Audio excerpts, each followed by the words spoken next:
शुक्लांबरधरं विष्णुं शशिवर्णं चतुर्भुजं प्रसन्नवदनं ध्यायेत् सर्वविघ्नोपशान्तये। गुरुर्ब्रह्मा गुरुर्विष्णुः गुरुर्देवो महेश्वरः गुरुस्साक्षात् परं ब्रह्म तस्मै श्रीगुरवे नमः।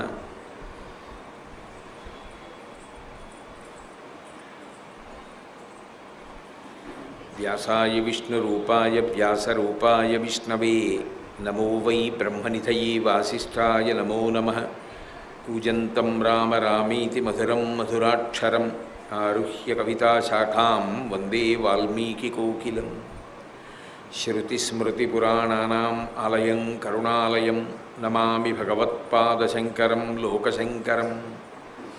वागर्धाविव सम्पृक्तौ वागर्धप्रतिपत्तये जगतः पितरौ वन्दे पार्वती परमेश्वरौ। सूक्तिं समग्रयतुन स्वयमेव लक्ष्मीः श्रीरङ्गराजमहिषी मधुरैः कटाक्षैः वैदग्ध्यवर्णगुणगुम्भनगौरवैर्यां कण्डूलकर्णकुहराः कवयोधयन्ति। हैमोध्वपुण्ड्रमजहन्मकुटं सुनासं मन्दस्मितं मकरकुण्डलचारुगण्डं बिम्बाधरं बहुलदीर्घकृपाकटाक्षं श्रीवेङ्कटेशमुखमात्मनि सन्निधत्तां। विमलपटी कमलकुटी पुस्तकरुद्राक्षसस्तहस्तपुटी कामाक्षी पक्ष्मलाक्षी कलितविपञ्ची विभासि वैरिञ्ची मनोजवं मरुततुल्यवेगं जितेन्द्रियं बुद्धिमतां वरिष्ठं वातात्मजं वनरयूथमुख्यं श्रीरामदूतं शिरसा नमामि। अपदामपहर्तारं दातारं सर्वसम्पदां लोकाभिरामं श्रीरामं भूयो भूयो नमाम्यहं। हरि ओम। పరమేశ్వర స్వరూపమైన సభకి నమస్కారం. అప్పుడు ఆ దీక్ష ఇచ్చిన ఉత్తర క్షణంలో శిష్యుని యందు ఒక క్రమం ప్రారంభమవుతుంది. భగవంతుని వైపుకి నడక ప్రారంభమవుతుంది. పసిపిల్లవాణ్ణి పొదివి పట్టినట్టు పట్టుకుంటాడు గురువు. పునశ్చోత్తమ సాంత్వవాది. మళ్ళీ మళ్ళీ మళ్ళీ మళ్ళీ మళ్ళీ మళ్ళీ భగవంతుడి గురించి మంచి మాటలు చెప్తూ ధైర్యాన్ని ఇచ్చి ముందుకి నడిపించడం మొదలు పెడతాడు. మొదలుపెట్టి దేని ద్వారా అయితే తను పట్టుకోవడానికి అవకాశం ఉంటుందో ఆ విభూతిని రగులు కొలుపుతాడు. రగులు కొలిపి అటువైపుకి నడిపిస్తాడు. ఆ ప్రజ్ఞ గురువు యందు ఉంటుంది. ఆ ప్రజ్ఞని అందుకోగలిగితే, అందుకుని అనుగమించగలిగితే శిష్యుడు తరిస్తాడు. అందుకని దాన్ని కుక్కుట దీక్ష, స్పర్శ దీక్ష, దాన్నే కామాక్షి దీక్ష అంటే ప్రతినిధిగా అమ్మవారు అక్షి సంబంధంగా కామాక్షి అన్న రూపంతో పిలుస్తారు. అది కామాక్షి గురుతత్వము అని చెప్తారు లోకంలో. అది స్పర్శ ద్వారా అనుగ్రహిస్తారు. మళ్ళీ ఇందులో కూడా ఒక చమత్కారం ఉంటుంది. గురువు ప్రసన్నుడై అనుగ్రహించడం ఒక స్పర్శ. శిష్యుడికి గురువుగారు నన్ను ముట్టుకుని అనుగ్రహిస్తే బాగుండని తీవ్రమైన పరివేదన ఉంటుంది. కానీ వేరు వేరు కారణాలకి గురువు ముట్టుకోడు. అలా ముట్టుకుని ఆయన దీక్ష ఇవ్వడం. అవి ఏ కారణాలు కాసేపు వదిలేయండి, ఇప్పుడు పెద్ద దాని గురించి చర్చ అనవసరం. కానీ గురువుగారు ముట్టుకోరు, ముట్టుకుని ఇవ్వరు అలాగా. కానీ గురువుగారు నన్ను ముట్టుకుంటే బాగుండు, గురువుగారు నాకు దీక్ష ఇస్తే బాగుండు. శిష్యుడికి అపారమైన ఆర్తి ఏర్పడింది అనుకోండి, అప్పుడు భగవంతుడు ఏం చేస్తాడంటే, అది కామాక్షి తత్వంలో ఉన్న గొప్పతనం. భగవంతుడు ఏం చేస్తాడంటే అప్రయత్నంగా గురువు దీక్షని ఇచ్చేటట్టు చేసేస్తాడు. ఎలా అంటే మీకు నేను ఒక ఉదాహరణ చెప్తే పట్టుకుంటారు. రామానంద స్వామి వారని చెప్పి కాశీపట్టణంలో ఒక గొప్ప గురువుగారు ఉండేవారు. మహానుభావుడు. ఎప్పుడూ రామనామమే ఆయనకి. ఎప్పుడు రామ రామ రామ రామ రామ అంటుండేవారు. కబీర్ దాస్ గారికి ఎలాగైనా రామానంద స్వామి వారి దగ్గర దీక్ష పొందాలని కోరిక.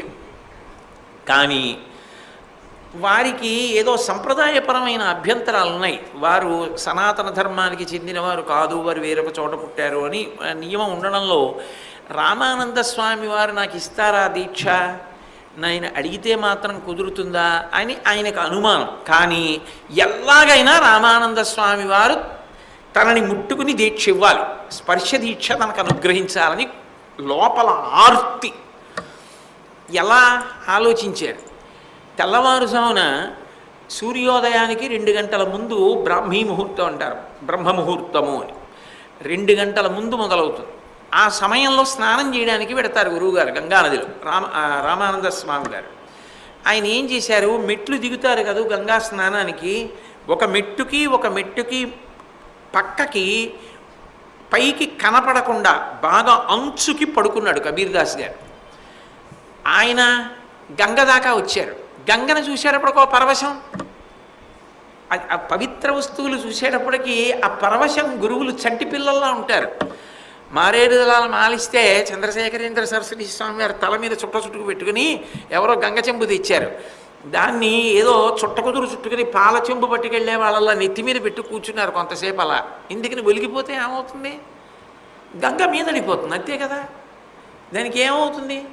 ఆయన ఎప్పుడైనా ఏదైనా గోశాలలోకి వెళ్ళారనుకోండి, ఏదైనా గోవు మూత్ర విసర్జన చేస్తుంటే ఆయన వెళ్ళి కింద కూర్చునేవారు. కింద కూర్చుని ఆ మూత్రంలో తడిసిపోయేవారు. మనమైతే పట్టి చల్లుకోవడానికి కూడా నాబోటిగాడు చాలా ఆలోచిస్తారు. ఆయన గోవు మూత్రం కిందకి వెళ్ళిపోయి కూర్చుని వెంటనే స్నానం అయిపోయేది, అంతే. అంత పవిత్ర, అంటే శాస్త్రం మీద అంత నమ్మకం, అంతే. ఒకప్పుడు శ్రీశైలం వెళ్ళారు, ఎన్నో ఏర్పాట్లు పెట్టి ఎక్కడ పడుకుంటారని అడిగారు. ఆయన అటు తిరిగారు, ఇటు తిరిగారు, గోశాలలోకి వెళ్ళారు. నేను ఆ మధ్య కాలంలో ప్రవచనం చేయడానికి వెళ్ళినప్పుడు కూడా ఆ గోశాలకి దగ్గరలో గదిలో ఉన్నాను. మర్నాడు పొద్దున్న చూసేటప్పటికి ఆ గో సంరక్షకుడిని పాము గరిచింది. పెద్ద పాములు తిరుగుతుండేవి. ఇప్పుడంటే అదంతా బాగు చేశారనుకోండి, ఆ కొండ అంతా పుష్కరిని కట్టారు. అందులోకి వెళ్ళి పడుకుంటానని గోశాలలో పడుకున్నారు. ఆయన ఎక్కువ గోశాలలోనే పడుకునేవారు. మహానుభావుడు. ఆయనకి ఆ శాస్త్రం మీద అంత నమ్మకం. గంగా అంతే, వెంటనే తీసుకెళ్ళి ఆ మారేడు దళాల మాల తలకి చుట్టేసుకుని దాని మీద గంగ చెంబెట్టేసి కూర్చుంటుండేవారు. అంటే ఆయనకి ఉండేటటువంటి విశ్వాసం అటువంటిది, ఆయనకు ఉండే నమ్మకం అటువంటిది.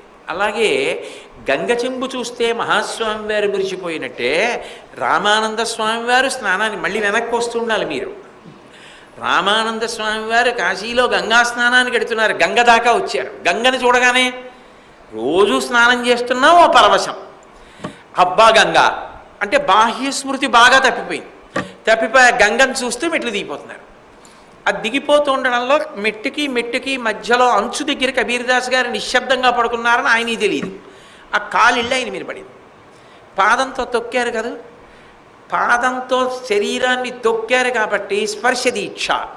ఆయన ఏమంటారు, వెంటనే దేనికైనా సరే శివ శివ రామరామ అంటారు. అయ్యయ్యో ఎవరినో తొక్కిశానేని రామరామ అన్నారు. అమ్మ గురువు గారు నాకు దీక్ష ఇచ్చేశారు, రామరామ అన్నారు.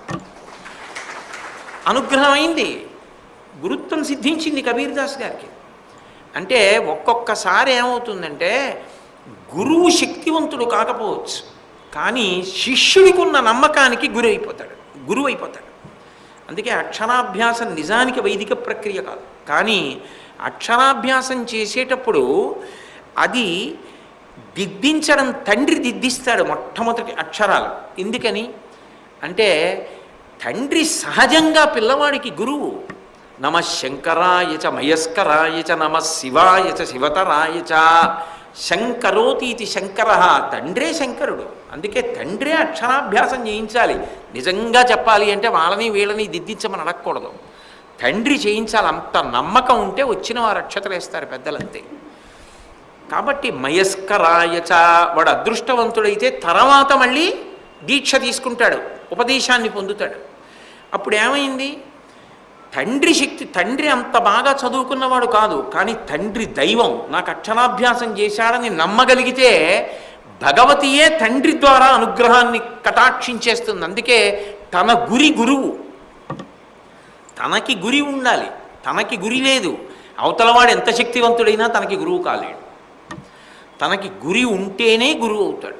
ఆ నమ్మకం ఉండాలి, ఆ గౌరవం ఉండాలి, ఆ పూజ్యభావన మనసులో ఉండాలి. అందుకే గురువుది శాసనం. అందుకే సనాతన ధర్మానికి ఉన్న గొప్పతనం ఏమిటంటే భగవంతుడు గొప్పవాడా గురువు గొప్పవాడా అంటే భగవంతుడి కన్నా గురువే గొప్పవాడు. ఎందుకని అంటే గురువు లేని నాడు భగవంతుడి యొక్క ఉనికి తెలియదు. అసలు భగవంతుడు ఎవరు, ఏం చేస్తుంటాడు, ఎలా ఉంటాడు, ఆయనతో మనకు అనుబంధం ఎందుకు కుదరాలి, ఎందుకు మనం భక్తితో ఉండాలి, ఎందుకు ప్రేమించాలి భగవంతుణ్ణి, అందరికన్నా భగవంతుడు ఎందుకు మనకి ఎక్కువ అన్నది తెలియాలంటే గురువు ఉండాలి. ఇప్పుడు ఈ జన్మకో తల్లి, ఈ జన్మకో తండ్రి, ఈ జన్మకో భార్య, ఈ జన్మకో తమ్ముడు, ఈ జన్మకో అక్క, ఈ జన్మకో చెల్లి, ఈ జన్మకి కొంతమంది స్నేహితులు. కానీ నా ఊపిరి ఆగిపోగానే అనుబంధాలన్నీ తెగిపోయి, నా ఊపిరి ఆగిపోయినా నాకు అనుబంధం మాత్రం భగవంతుడితో ఉంటుంది. మళ్ళీ నాకు పునర్జన్మనిచ్చి ఇంకో శరీరం ఇచ్చేది ఆయనే. అప్పుడు నా సుఖదుఖాలు ఆయనే. ఆఖరికి నేను శరీరం లేకుండా ఒకనాడు తరించిపోవడము ఆయన అనుగ్రహం. అందుకే ఎడతెరిపి లేని సంబంధం నాకు ఎవరితోనైనా ఉంటే అది భగవంతుడు ఒక్కడితోటే. మిగిలిన సంబంధాలు ఏవైనా తర్వాతే తప్ప అంతకన్నా ఎక్కువ మాత్రం ఏ సంబంధం కాదు. అది మనసులో రూఢమైందనుకోండి, నీకు ఆయన యందు ప్రేమ ఉంటుంది. ఎంత వయసు వచ్చినా, ఎంత ఒంట్లో బాగుండకపోయినా పెళ్ళానికి చేస్తున్నావు, తల్లికి చేస్తున్నావు, తండ్రికి చేస్తున్నావు, పిల్లలకి చేస్తున్నావు, నీకు చేసుకుంటున్నావు, భగవంతుడికి ఏం చేస్తావంటే చెయ్యెత్తలేకపోయావు. అప్పుడు నీ పరిస్థితి ఏమిటి, ఎక్కడ ఉన్నట్టు నువ్వు? ఎంత కృతజ్ఞతతో కూడుకున్న బ్రతుకు. కాబట్టి భగవంతుని ఉనికి చెప్పేవాడెవరు అంటే గురువే. గురువు చెప్పని నాడు భగవంతుని ఉనికి తెలియదు. ఆ భగవంతుని ఉనికి చెప్తాడు కాబట్టే గర్భాలయంలో దీపంగా గురువుని చూస్తారు. గర్భాలయంలో విద్యుత్ దీపాలు వెలిగించకూడదు, తైల దీపాలు వెలుగుతూ ఉంటాయి. తైల దీపాల కాంతిలో భగవన్మూర్తిని చూస్తారు. తైల దీపం ఎవరు అంటే గురువుగారు. దీపపు కాంతిలో కనపడుతున్నాడు. మా గురువుగారి మాటల వలన నాకు అనురక్తి ఏర్పడింది భగవద్దర్శనం చెయ్యాలని. ఆ లోపలి దీపం మా గురువుగారే అన్న భావనతో ఉంటాడు శిష్యుడు ఎప్పుడు కూడా. అంటే ముందు అసలు సనాతన ధర్మంలో దైవం కన్నా గొప్పవాడెవరు అంటే గురువే.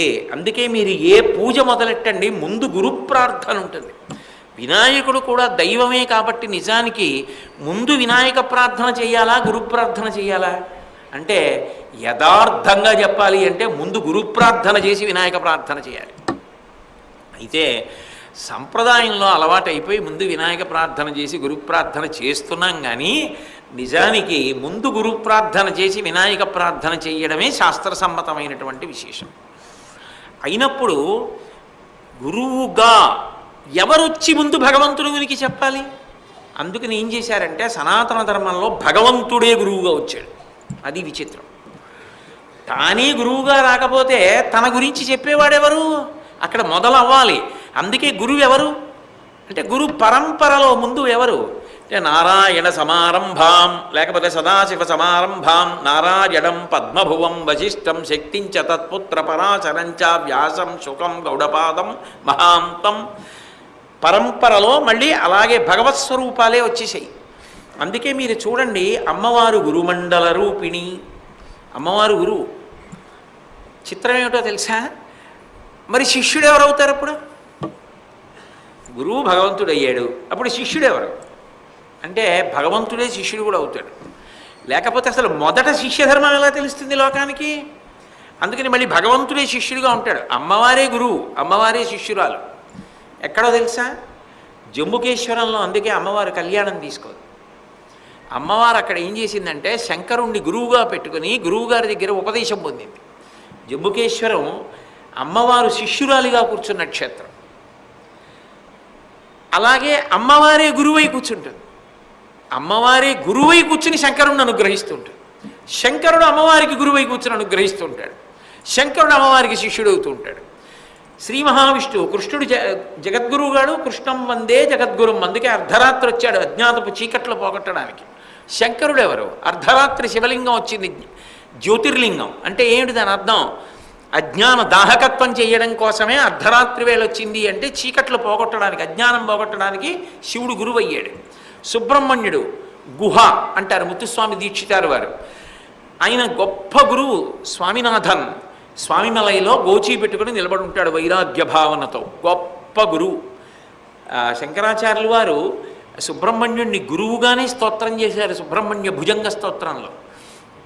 అందుకే సుబ్రహ్మణ్యుడు గురువు, విఘ్నేశ్వరుడు గురువు, సిద్ధి బుద్ధిల యొక్క భర్తగా గురుస్వరూపంగా నిలబడతాడు. రామచంద్రమూర్తి గురువు. తిరుపడవీడు అని చెప్పి చిత్తూరుకి దగ్గరలో తమిళనాడులో ఒక క్షేత్రం ఉంది. మీరు ఆ క్షేత్రానికి వెళ్తే ఆశ్చర్యంగా ఉంటుంది. రామచంద్రమూర్తి పద్మాసనం వేసుకుని ఇలా కూర్చుంటాడు. సీతమ్మ ఎంతో ఒద్దికగా మహారాజ్ఞి, రాజారాముడి భార్యగా కాదు, గురుపత్నిగా కూర్చుంటుంది. అంటే ఆవిడ కూడా ఎంతో జాగ్రత్తగా వింటూ అసలు రాచరికపు పోకడలు లేకుండా సామాన్యంగా కూర్చొని ఆ భగవద్భక్తి యందు రమించిపోతూ ఉంటుంది. ఎదురుగుండా హనుమ కూర్చుని చేతిలో తాళపత్ర గ్రంథాలు పట్టుకుని గురువుగారు రాముడి వంక ఇలా చూస్తూ ఉంటారు. అంటే ఆయన చెప్తున్నది చూసుకుంటున్నారు, పుస్తకంలో చూసుకుంటూ వింటూ ఉంటారు. ఎక్కడది అంటే మనకి రామచంద్రమూర్తే గురువుగా కూర్చుంటాడు. వైదేహీ సహితం సురద్రుమతలే హైమే మహామంటపే మధ్యే పుష్పకమాసనే మణిమయే వీరాసనే సుస్థితం అగ్రేవాచయతి ప్రభంజనసుతే తత్వం మునిభ్య పరం వ్యాఖ్యాంతం భరతాధిభి పరివృతం రామం భజేశ్యామలం. యోగరాముడు అంటారు. ఇలా తత్వముద్ర పట్టి కూర్చుని తత్వం చెప్తుంటాడు గురువుగా. అందరికన్నా ముందు యోగ్యుడు కూర్చోవాలి, యువరాజైనా భరతుడు కూర్చోకూడదు. అందుకని బాగా పట్టుకోగలిగిన వాళ్ళు ముందు కూర్చుంటారు. అందుకని హనుమ కూర్చుంటారు ముందు. కూర్చుని శాస్త్రాలు పట్టుకుని వింటూ ఉంటారు. కాబట్టి రాముడు గురువు, రాముడే శిష్యుడు. రాముడు శ్రీమన్నారాయణుడికి వశిష్ఠుడికి శిష్యుడయ్యాడు. అందున గొప్ప చమత్కారం జరిగింది రాముడు వచ్చినప్పుడు. ఎందుకని? మొట్టమొదట లోకంలో గురువు ఎవరు? నారాయణ సమారంభాం, నారాయణుడు.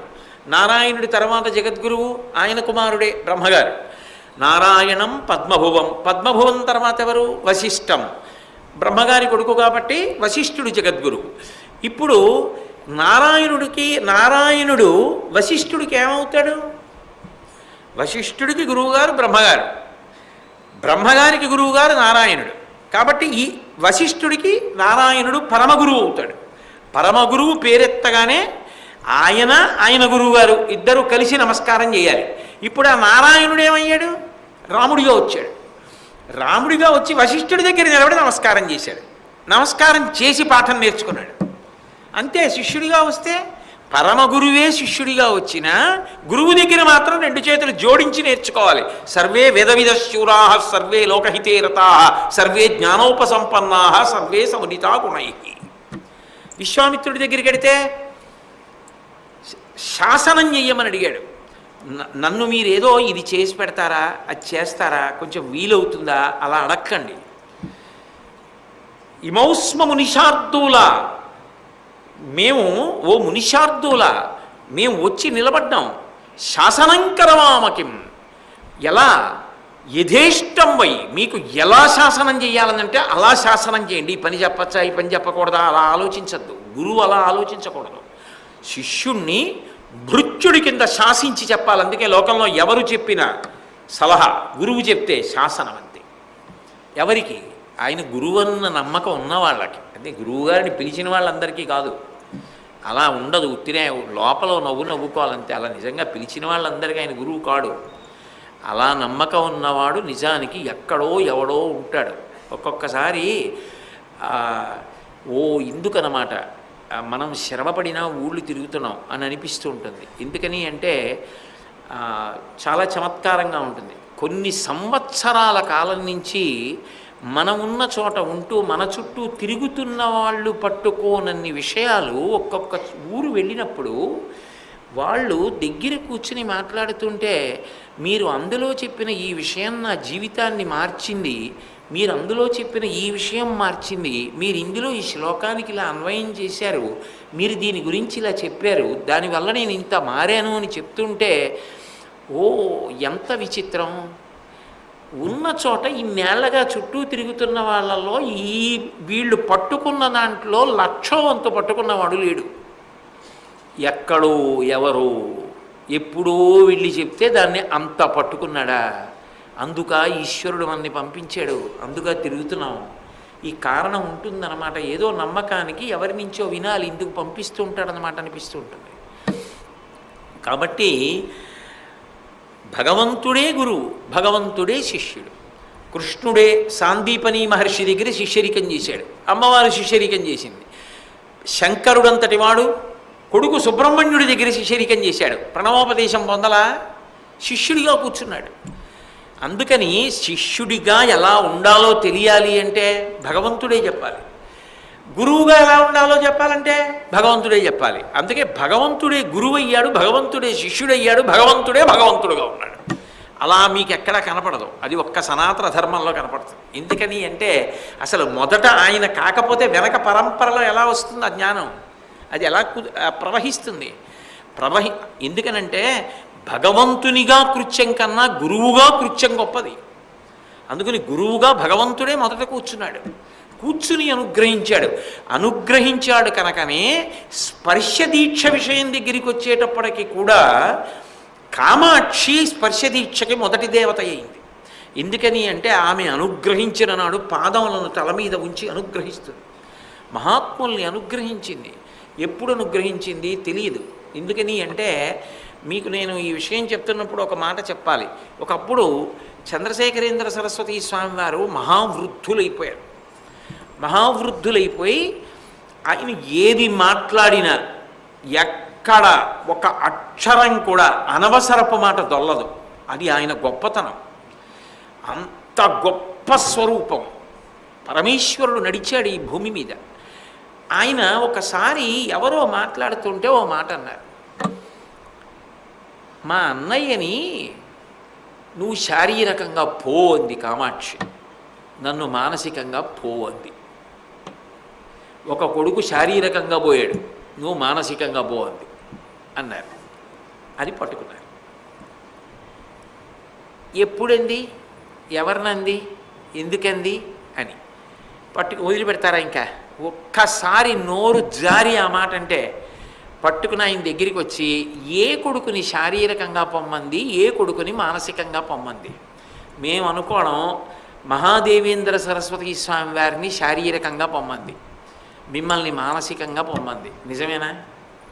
నిజమేనా కాదా? మీరు అన్నదే కదా, చెప్పండి చెప్పండి చెప్పండి అంటే అవును అన్నారు.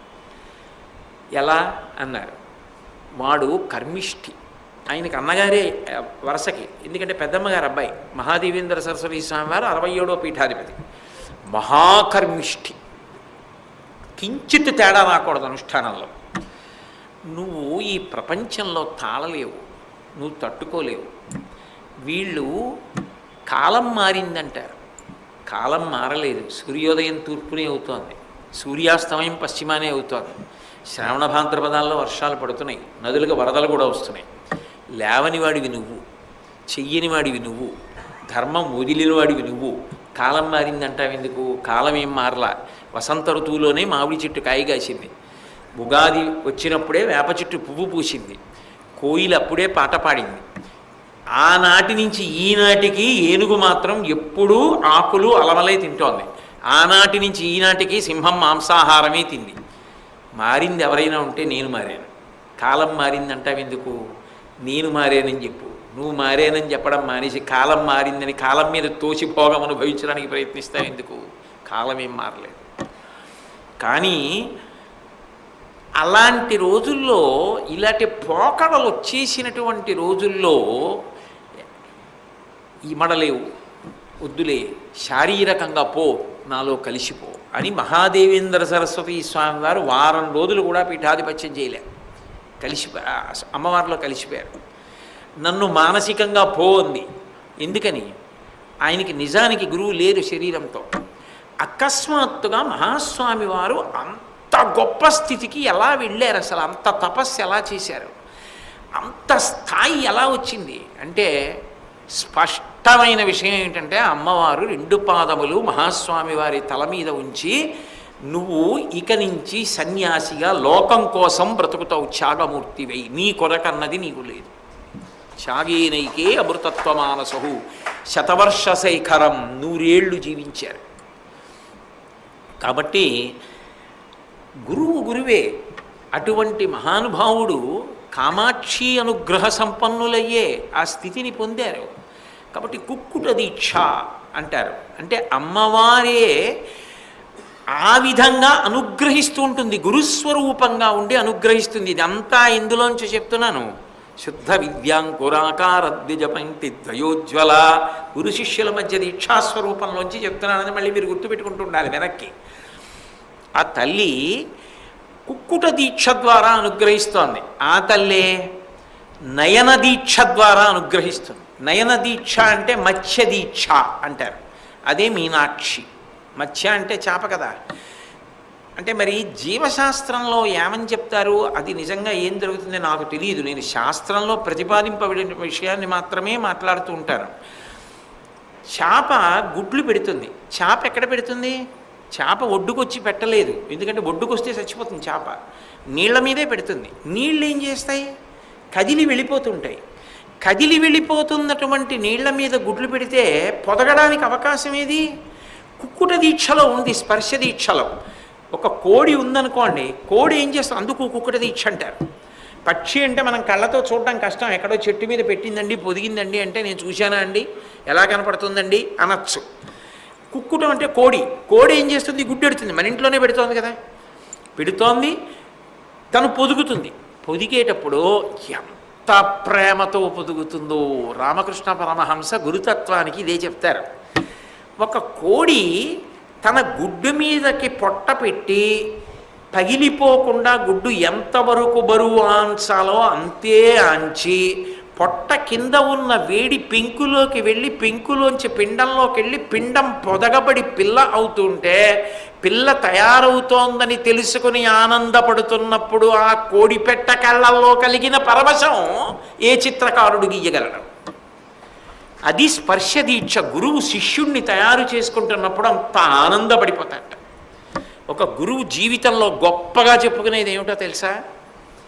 వాడు నా శిష్యుడు, ఈ జన్మకి చాలు.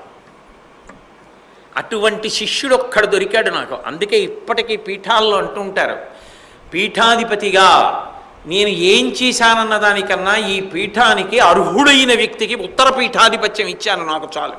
మంగళాశాసనపరై పదాచార్య పురోగమై సర్వైశ్చ పూర్వైరాచార్యై సత్కృతాయాస్తు మంగళం. మంగళం కోసలేంద్రాయ మహనీయ గుణాత్మనే చక్రవర్తి తనూజాయ సర్వభౌమాయ మంగళం. ఉమాకాంతాయ కాంతాయ కామితార్థప్రదాయినే శ్రీగిరీశాయ దేవాయ మలినాథాయ మంగళం. సర్వం శ్రీ ఉమామహేశ్వర పరబ్రహ్మార్పణమస్తు. స్వస్తి.